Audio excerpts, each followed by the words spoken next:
All right. So I know this is a little dweeby, but Rdio is going to shut down sometime in the next week here, and for the last few years, it's where I've been listening to like all of my music. So I know this is probably a little like overkill or whatever to screen record an app, but um, I thought it could be helpful to talk about the design of Rdio for a little bit while it still exists, because there's a lot of really great stuff in here that I don't want to like just see disappear. Who knows? Maybe Apple Music or Spotify or somebody else will carry on these features.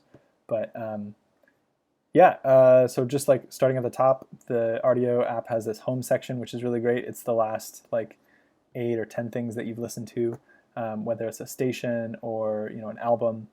Um, I've been listening to a lot of Bahamas and Band of Horses lately, but this is really helpful because a lot of times when you're opening your music collection, you want to do like one of a few different things. You want to find a completely new piece of music, or you want to keep listening to what you're already listening to, or you want to hear something that you heard recently and want to hear again.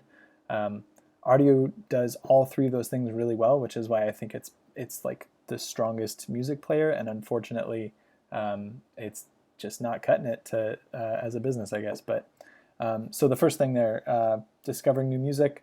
Spotify also does that really well, so that's a little bit of a like pain relief. But let's talk about listening to what you were already listening to and listening to something that you recently listened to. So if you want to listen to something you were recently listening to, there's this keep listening section at the top of the home tab. So if you heard an album in the last day or two or the last couple of hours, it's probably up here. The last thing is that the other thing is that like whatever you were listening to, even if it was on a different device, is in this now playing section at the bottom of the app. And it's that way across all of your devices. So like if I started listening to this album in the car, then Rdio on my desktop is going to bring up that same album at that same track. Sometimes it's at the same track position. I'm not sure what the voodoo was there, but that was really, really great. So you could start listening to something on one device and keep listening to it on another device. You could build up a huge queue of music to listen to on one device, go over to the other device, 2 hours later, and pull up that queue and go with it there. So listening to stuff you listened to recently, and then continuing to listen to stuff even across devices. So like if you look at Apple Music or Spotify, they don't do this. The queues are local to the device. So if you switch devices, you lose your queue, which kind of goes into that other thing I was talking about, which is discovery, right? So one thing that Rdio handles better than just about anything else I've seen is what do you do when you find a new piece of music and you want to check it out, but you're not like ready to add it to your favorites or your mobile downloads or like share it or make a playlist or something like that out of it, right? You can go over, there's this trending section, right, where I can see what other people are listening to in my network. And honestly, this was really great. Like you find some folks with good taste and you follow them, and now you've got your own like collection of music. And it's funny, like every once in a while somebody will have a kid and Rafi will pop up in there, and I don't know, it's kind of fun. Like you'll see a bunch of stuff that normally wouldn't get recommended to you, but it is. And there's like everyone, you can see what everybody's listening to, but this is usually the kind of more like pop crap that isn't going to be like exactly what you want to listen to. So I found this really helpful for finding stuff. New releases was cool ish, I guess. Again, it's kind of that pop thing, but you can always go up to this notifications thing up here, and this will show you music from artists that you've got in your collection. This was okay, this part. It seems to me that there were probably a lot of like contract battles between musicians and labels and Rdio, and so like entire musicians' catalogs would appear and disappear. So like here you can see like John Williams was probably removed from the Rdio catalog and then re-added a couple weeks later or something like that, and now this entire notifications UI is just I don't really care about John Williams, but it's just this. I'm sorry, John Williams, if you're watching this.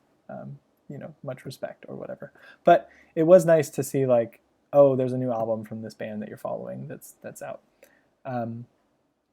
You've got recommendations, which is kind of like you listen to this, so you might like this, right? And there's stations, and yeah, you can make these playlists. That's cool. But if you find an album and you don't want to like add it to your favorites yet, but you're like, oh, okay, it recommend this thing. I'll check it out later. You just drag it, and you get this nice pop-up.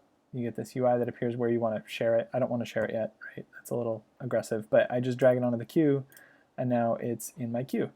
So one thing that I would really commonly do, right, is I would go to my favorites and say like, all right, I really like Mark Weaver's playlist and some Tycho, and let's grab this Poolside album, and let's get really intense and listen to like this Interstellar album, right?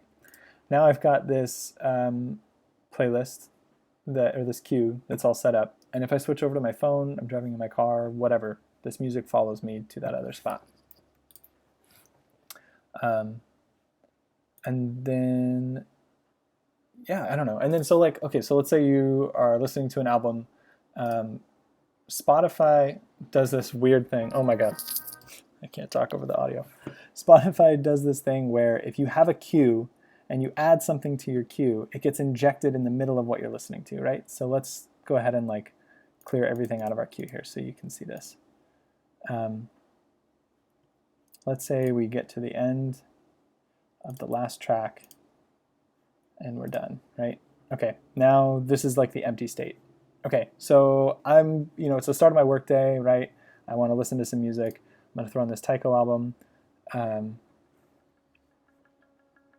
just going to mute it here because I can't talk over the music. Okay, so I have this Tycho album in my queue, and now I want to follow it up with this playlist when that's done, right? So I want to just like build this whole collection of music to listen to later. Sure, let's throw in some Dead Weather, and yeah, let's grab this Home album here. Okay, so like what I would expect to have happened there is that the album that I'm currently listening to, I've finished that album, and then when that's done, that other stuff that I've queued up is there. But what happens with Spotify and Apple Music has the option to do either way, but let's just talk about Spotify. Like what Spotify would have done is injected a queue between these two songs so that like I listen to this one song and then all of a sudden I listen to this whole other set of stuff, and then it drops me back into this song, and by that point maybe it's been like a few hours and I'm like, why am I listening to Tycho again, right? Like I wanted to have this more like upbeat album at the end of the day or something like that. So the queuing thing on Rdio is great. You queue up albums and listen through albums all the way, and it works great. But on Spotify, it's super, super frustrating that it drops things in this spot here. And I know you can like work around it, but it's kind of a frustrating fight. Another thing that is super, super wonderful about Rdio is autoplay. So if you are listening to an album and you get to the end of the album, right? So now we're at like, there's nothing left in our queue here. It's going to continue playing with this autoplay section. So when I hit next, it's just going to create a station, right, based on what I was listening to. And this will literally play forever. So if you know you're going to like have some people over for dinner, or you just want to listen to some music for a while, you can just put on an album that you like, and sure, that album will come up, whatever, you can skip it. But the idea is that like this autoplay station will come up and you don't have to have the music like stop, right? But with Spotify and Apple Music, the music will just stop dead unless you were already in a station, right? And that's like an important distinction, right? Like I didn't have to go over here and choose to start a Thanksgiving playlist or station and then skip it through. It's more like, oh, you were, trying to have some, Tycho work session thing, and when you get to the end of the playlist, instead of it abruptly ending, it's just going to subtly play like other songs that fit the profile of what you listen to and what matches that artist. And you've got the whole like thumbs up, thumbs down thing to help it tune the playlist. And then there was one other thing about Rdio that I think is just like super, super cool. There's a bunch of stuff, but if you queue up a bunch of albums, right? And we saw this earlier, but I just wanted to call it out. If you queue up a bunch of albums, they don't interrupt what you're playing, right? So like I was listening to the station, I want to listen to these things later. I will finish the station, and then when I'm ready to hop onto my queue, I go down and hit play here. And now let's say I'm like listening to Band of Horses, right? And I am like, oh, I want to hear this album next, right? If I click play on here, it's not going to throw away this Arcade Fire album just because it's in front, right? Like it respects the album as a whole. So I could do either I could like click this move to top button, or I could click this play button. If I click play, what it's going to do is it's going to abandon the album that it was currently listening to. It's going to start playing that Band of Horses album, but it's going to leave the Arcade Fire in the queue. So what I love about this is that like because the queue is synced across your devices, and because it listens to albums instead of injecting songs all over the place, and because it keeps albums and songs and things like that in your queue, what's really great about it is that like you don't lose the stuff that you wanted to check out later. An example of like the opposite of that, right, would be like I was in Spotify earlier this week, and the Discover section is really great on Spotify. I had dragged a bunch of stuff down to my queue in Spotify. Then Spotify crashed, and the queue is gone, right? Because the queue doesn't get synced up at all, which was a big bummer. So, anyways, that's what makes Rdio really special. It's that it helps you resume listening to the song you were listening to. It helps you keep kind of this nebulous queue, and it syncs it across devices so that you don't have to remake your queue every time you want to start listening to music. I love that it plays an album all the way through, and then it moves on to the next thing. Man, it's such a great service, and it's always been like interaction design and visual design, really, really inventive, and beautiful and elegant. And Spotify has come from just like a history of terrible design, and now it's kind of okay design, but it's still really, really frustratingly bad compared to what Rdio has. So I'm really, really sad to see Rdio go. Spotify will be okay. I'm sure it's got things that are wonderful for it too, but for whatever reason, it has not been as good to me as Rdio, and gonna miss it. It's it's just a music app. It's fine, whatever.